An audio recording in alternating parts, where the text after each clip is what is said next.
오늘의 말씀 사무엘하 12장 24절에서 31절 말씀입니다.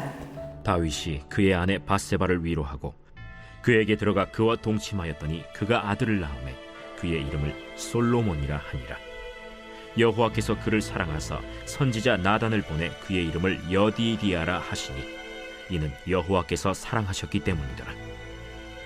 요압이 암몬 자손의 랍바를 쳐서 그 왕성을 점령하매 요압이 전령을 다윗에게 보내 이르되 내가 랍바 곧 물들의 성읍을 쳐서 점령하였으니 이제 왕은 그 백성의 남은 군사를 모아 그 성에 맞서 진치고 이 성읍을 쳐서 점령하소서. 내가 이 성읍을 점령하면 이 성읍이 내 이름으로 일컬음을 받을까 두려워하나이다.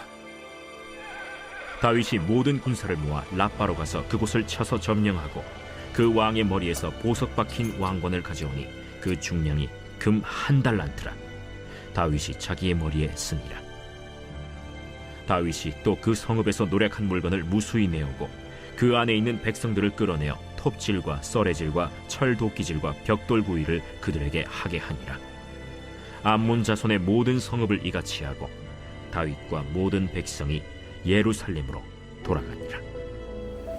다윗과 밧세바의 범죄로 말미암아 낳은 아들이 병을 앓게 되자 다윗은 그 아들이 살기를 바라며 혹시나 금식하며 주님 앞에 나아가면 그 아들을 살려주시기를 바라며 기도했지만 하나님께서는 다윗이 지은 죄의 대가로 결국 그 아들을 치십니다.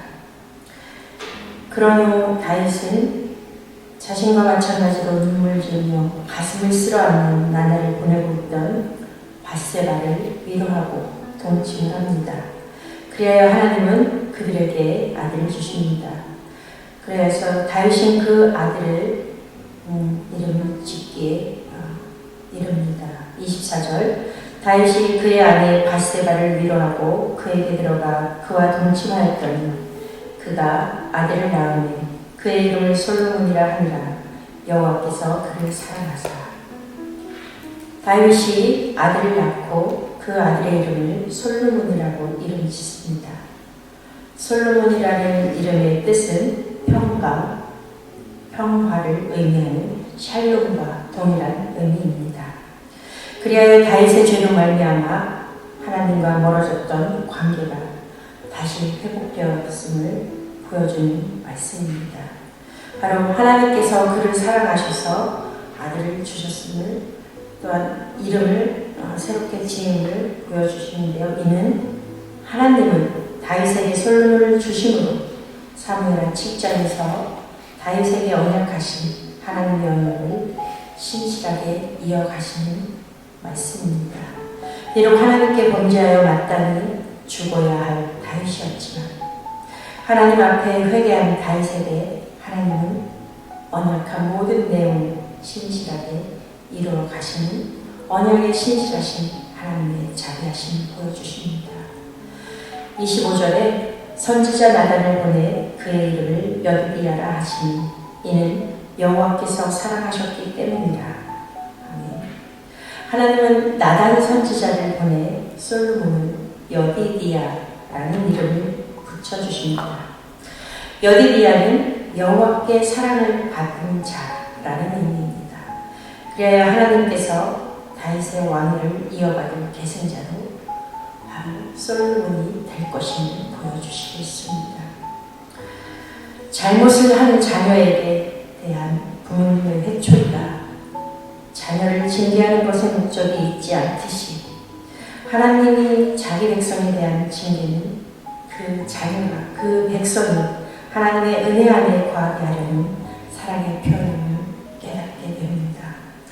하나님은 자기 백성이 징계로 말미암아 회개하고 돌이켜 다시 은혜의 보좌 앞에 나오는 자녀를 품에 안아주시고 은혜를 베풀어 주신 분임을 말씀을 통해 깨닫게 됩니다.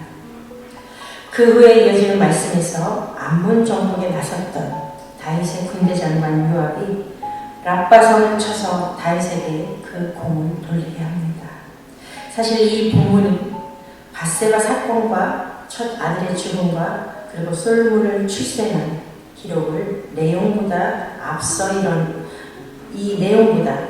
일어난 사건인데 굳이 여기에 넣은 것은 무엇일까요? 그것은 다윗의 범죄와 그로 인한 하나님의 징계, 그리고 하나님께서 회개한 다윗에게 은총을 베풀어 솔로몬을 주신 것을 기록함으로 말미암아 아직 다윗이 자신의 죄에 대해 회개하지 않은 상태임에도 불구하고 하나님께서 다윗으로 말미암아 승리를 얻게 하시는 것입니다. 이것 또한 사무엘하 7장에서 너를 모든 대적에게서 벗어나 평안케 하리라는 언약을 신실하게 지켜나가시는 하나님이 바로 이 다윗에게 은혜를 베푸시는 전적인 하나님의 은혜임을 보게 됩니다.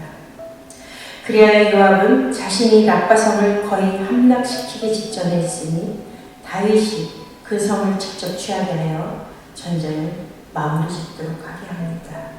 그리고 요압은 다윗 왕에게 충성을 다하여 섬기도록 하는데요. 이것 또한 사무엘하 7장에서 다윗 언약을 통해 다윗 왕조를 굳건하게 하시고 다윗의 이름을 존귀한 자의 이름같이 만들어 주시겠다는 하나님의 약속이 계속해서 신실하게 이루어져 가고 있는 것임을 알 수 있습니다. 다윗이 자신의 죄를 회개하여 하나님께 용서를 받게 되었는데, 그렇다면 왜 용서해 주신 다윗의 아들을 하나님께서 치셨을까요? 하나님은 지은 죄에 대해서는 죄의 크기에 상관없이 회개하는 자를 용서하십니다. 그러나 하나님은 죄의 대가는 반드시 지불하게 하십니다. 이것이 바로 하나님의 사랑과 공의입니다.